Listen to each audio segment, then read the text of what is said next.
अस्सलामुअलैकुम जी। बहुत प्यारी सुबह, बहुत प्यारी एक खूबसूरत दिन का आगाज़ है और मैं शूटिंग पे जा रही हूँ। हस्बे मामूल ड्रामा जल्दी आने वाला है ARY पे। हाँ, आपने अभी टीज़र भी देखने शुरू कर दिए होंगे। इंशाल्लाह बहुत अच्छा लगेगा। कभी हम कभी तुम, ऐसा कुछ नाम है, क्योंकि पहले स्क्रिप्ट पे नाम होता है वो कुछ और होता है, फिर हम बदल देते हैं। बहरहाल ये चैनल की मर्ज़ी होती है। तो मैंने कहा चलें आज आपके साथ नाश्ता भी करते हैं और जब तक हमारी गाड़ी आती है कुछ बातें भी करते हैं। नाश्ता देखिए मेरा कोई डाइट वाइट नहीं है। ऑमलेट है, मिल्क शेक, आम आ गए, आमों की पेटियाँ आई हैं जी, 2 आई हैं अभी। नूरदा शाह ने भेजी हैं, हमारी प्यारी दोस्त जो बहुत बड़ी राइटर हैं, उन्होंने भेजी हैं। अच्छा, साथ में 2 टोस्ट हैं।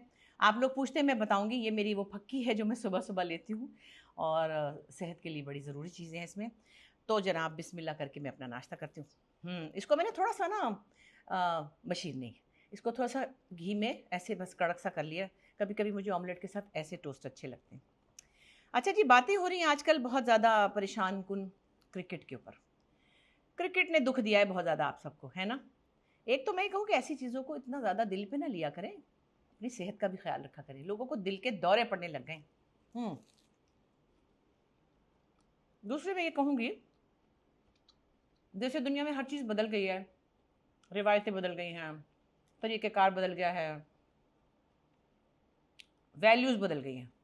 Yes, this is the right word. Cricket की भी वैल्यूज़ बदल गई हैं, अंदाज बदल गए हैं, क्रिकेटर्स के भी अंदाज बदल गए हैं।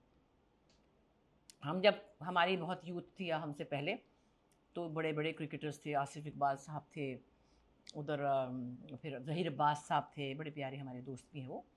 फिर इमरान खान आए, फिर रमीज़ राजा आए, फिर इसी तरह अब्दुल कादिर थे, तौसीफ़ थे, बेशुमार जी। जावेद मियाँदाद, वो भी हमारे बड़े प्यारे दोस्त हैं। तो उस वक्त की क्रिकेट में ऐसी क्रीम हुआ करती थी। होते होते चीज़ें बदल गई।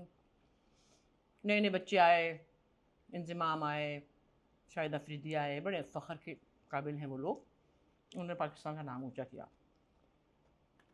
फिर जो बच्चे आते गए, अब जो चीज़ें आप देख रहे हैं या सुन रहे हैं पिछले 20-25 सालों में, नॉट ओनली पाकिस्तान, इंडिया में भी, बांग्लादेश में भी, हर तरफ कहीं ना कहीं गड़बड़ होती है। हार जीत तो अल्लाह के हाथ में, ये तो हमें पता है, लेकिन जो गड़बड़ होती है आप लोग समझ जाते हैं। उसमें कुछ नौजवान भटक भी गए, उन्होंने सज़ा भी काटी, और जगह पे भी होगी। मैं ये नहीं कहती सिर्फ पाकिस्तान को सिंगल आउट नहीं करी हूँ। मेरी छोटी सी सजेशन है। एक तो मैं इतनी बड़ी स्पोर्ट्स की कोई क्रिटिक नहीं हूँ, मेरा सिर्फ ये इंटरेस्ट होता है कि पाकिस्तान जीत जाए, इज्जत से जीत जाए, और इट्स अ गेम, ठीक है, कोई बंदूक लेके नहीं चल रहे हम। लेकिन जो क्रिकेटर्स बच्चे अब हमारे पास पिछले 20-25 सालों में आ रहे हैं, वो छोटे छोटे इलाकों से आ रहे हैं, गाँव से आ रहे हैं, कराची शहर से, लाहौर से भी आ रहे हैं। तो और ये बड़ी अच्छी बात है, गलियों में खेल खेल के वो इतने स्ट्रांग हुए हैं कि किसी बड़े इलीट क्लास का बच्चा उस तरह क्रिकेट में नहीं परफॉर्मेंस कर पाता जैसे ये बच्चे हैं। उनका इम्यून सिस्टम भी स्ट्रांग है, उनकी एक जो कहते हैं ना स्ट्रगल, उनकी ड्राइव बहुत स्ट्रांग है। लेकिन साथ ही साथ उनकी ग्रूमिंग नहीं हुई है। अब हमारे बहुत सारे क्रिकेटर्स बहुत तबलीगी हो गए हैं, बहुत रिलीजियस हो गए हैं, बड़ी अच्छी बात है। सईद अनवर को भी मैं देखती हूँ, बड़े और रास्ते पे हैं। तो खैर, मुझे लगता है कि ऐसे लोगों को जो कि अब रिलीजन को ज़रा ज़्यादा तफसील से जानते हैं, क्रिकेटर्स रह चुके हैं, अपने इन बच्चों को ग्रूम करना चाहिए। कैसे? मजहबी ख्याल से, दीनी लिहाज से, और अखलाकियात के लिए उनके पास साइकियाट्रिस्ट होने चाहिए जो उनको बताएं कि मुल्क की इज़्ज़त और सालमियत जो है वो कितनी अहम है, और कोई लापरवाही किसी किस्म की भी नहीं ठीक। हमारे मज़हब में, जैसे कि सब मज़ाहिब में, अखलाकियात ज़रूर बताई जाती हैं। हमारे पास भी मोटी मोटी जो चीज़ें हैं, ईमानदारी है, झूठ नहीं बोलना, धोखा नहीं देना, ये सब है, और नमाज रोज़ा तो है ही। इसके उनके पूरे पैनल को बैठना चाहिए, इन बच्चों की ग्रूमिंग करनी चाहिए, इनको अंग्रेज़ी सिखाएं, इनको कॉन्फिडेंस दें। अब क्या होता है, और ये कोई बुरी बात नहीं है, देखिए ना, चाइनीज़ अपनी चाइनीज़ बोलते हैं मगर कॉन्फिडेंट होते हैं। उनको, या श्रीलंकन अपनी लैंग्वेज बोलते हैं, वो कॉन्फिडेंट होते हैं। आप अंग्रेज़ी बोलें या उर्दू बोलें, कॉन्फिडेंट हो। आपने पूरी दुनिया के सामने अपने मुल्क को रिप्रेजेंट करना होता है। आपकी पर्सनैलिटी में वो बात ही नहीं होती जो आपके खेलने में होती है। एक तो वो है, और साथ ही साथ ये कि घरों के लेवल पे भी उनको जब भेजा जाए तो यूँ भेजा जाए जैसे कि वो महाज पे जा रहे हैं। आप देखें, जो फौजी जवान, चाहे वो हवालदार हो, चाहे वो लांस नायक हो, चाहे वो कप्तान हो, उनके घर में एक माहौल होता है और उनकी एक कंडीशनिंग होती है। मुल्क के लिए जान देनी है, सरहदों का दिफा करना है, कैसे लड़ना है, वो ट्रेनिंग अलग है जो कि उनको एकेडमी में दी जाती है। लेकिन जो घर से, आपने देखा नहीं, शहीदों की माएँ कह रही होती हैं हमारे 3 बच्चे, हम और भी 2 कुर्बान कर सकते हैं। तो क्या उनकी क्या कंडीशनिंग है, क्या उनकी ट्रेनिंग है। खैर, तो मुझे लगता था कि ये जो क्रिकेट के ऊपर लोगों की मायूसी बढ़ती जा रही है ना, मिल्कशेक बड़े मज़े का, उसका हल करना चाहिए। और उसमें हमारे नौजवान लड़कों को बहुत सारी चीज़ों की ज़रूरत है। छोटे छोटे बच्चे हैं, बड़ा इतना पैसा मिल जाता है, इतना एक्सपोजर मिल जाता है, बाहर जाते हैं, पाकिस्तान से बाहर पागल हो जाते हैं, कोई उनको भटका देता है। मैं फिर भी कहूँगी भटका, देखिए फिर भी यंग लड़के हैं और उनके पास इतनी टेम्पटेशन आ जाती है, तो आपने उनको पहले से ही समझाना है कि आपने किसी के बहकावे में नहीं आना है। मैं खुदा न खास्ता इल्ज़ाम नहीं लगा रही हूँ, मैं एक बात जनरल कर रही हूँ, क्योंकि पहले एक रिकॉर्ड हमारे पास कुछ लोगों के हैं जो अपनी सज़ा काट के आए और उन्होंने समझ लिया और एक्सेप्ट भी कर लिया। तो ये चीज़ें अब इनको थोड़ा सा समझदारी से लेके चलना। ये क्रिकेट बोर्ड में कौन आया तो कौन गया, तो किसकी कोई फेवरेट है किसकी नहीं, ये मैं चिक चिक सुन रही होती हूँ। हर जगह सियासत घुसी हुई है, कम से कम गेम में से तो सियासत निकालें। शुक्र है हमारे शो बिज़नेस में सियासत नहीं है, बहुत थोड़े लेवल पे है कि कोई किसी को फेवरेट होता है, लेकिन नहीं भाई, कैमरा तो निकाल बाहर फेंकता है, इसी तरह ग्राउंड भी निकाल के बाहर फेंक देता है।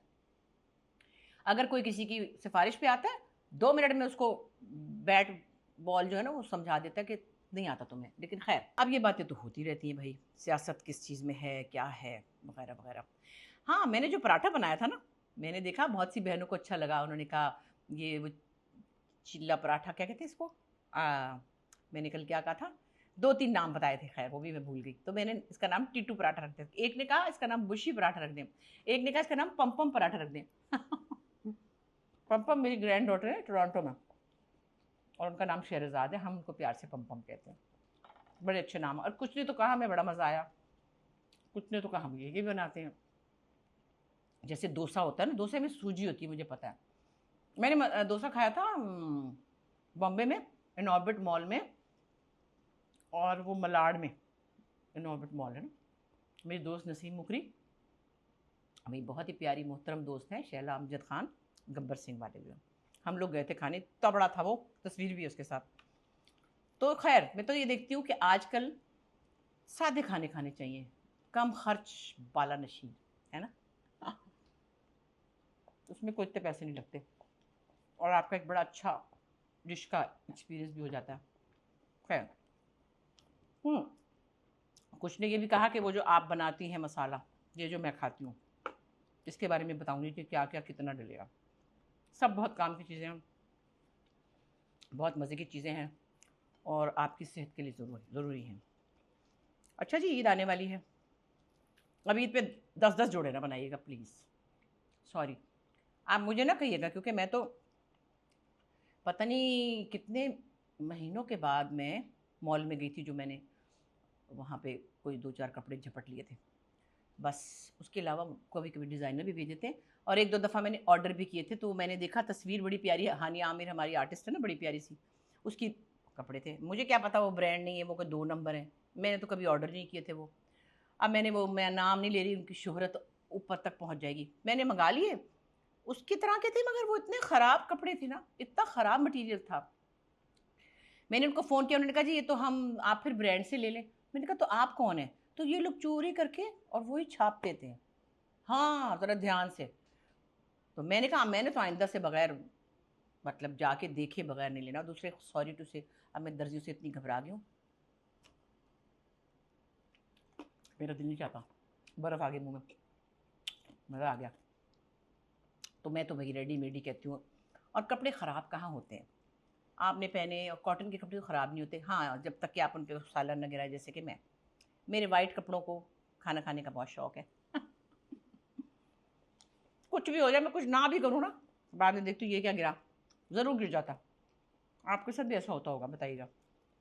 12 दिन नाश्ता तो होता रहेगा। मैं आपको ये ज़रूर बताऊँ कि ये देखें, दिखाइए, इधर आइए, बल्कि इसको आपने खोल के हमने रखना था, तो चलो मैं इसमें दिखाती हूँ चम्मच में। इसमें जी ताज़ी पिसी हुई जो हल्दी होती है ना, यानी ताज़ी से मुराद जब हल्दी का मौसम आता है तो हम क्या करते हैं, उसको ला के बाज़ार से, अदरक की तरह की होती है, खुरच के बारीक बारीक उसको कद्दूकश करके उसको धूप में सुखाते हैं। इतनी सारी ले आते हैं, 1-1.5 किलो तो होती है ना भाई? 1.5 किलो होती है कि 2? डेढ़? डेढ़, अच्छा। तो हम फैला लेते हैं। उसके बाद जब वो कड़क हो जाती है 5-6 दिन के बाद, हम उस पर मलमल डालते हैं ताकि मिट्टी और कोई मक्खी वक्खी ना बैठे। फिर अच्छी तरह कड़क हो जाती है। फिर हम उसको ग्राइंड करते हैं। इसमें क्या क्या मिलाते हैं हम?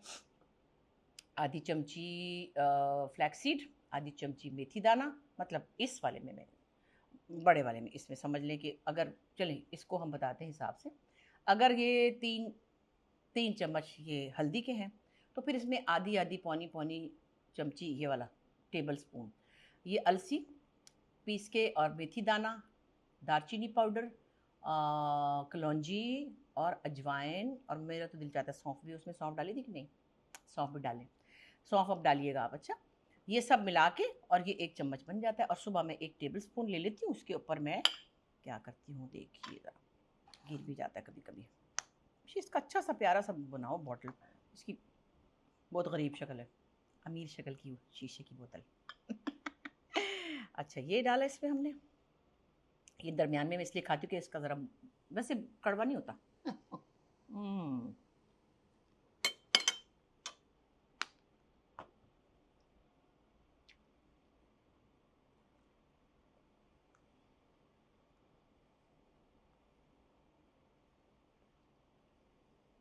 ऐसे करके ऊपर से चाय पी लेती हूँ या ये पी लेती हूँ, तो वो थोड़ा सा भी अगर नागवार लगे, कोई टेस्ट नहीं है इसका वैसे, ना मिर्चें ना कड़वा है, ज़ाहिर है हल्दी है, और बाकी चीज़ों का भी कोई ऐसा टेस्ट नहीं है कि आपका।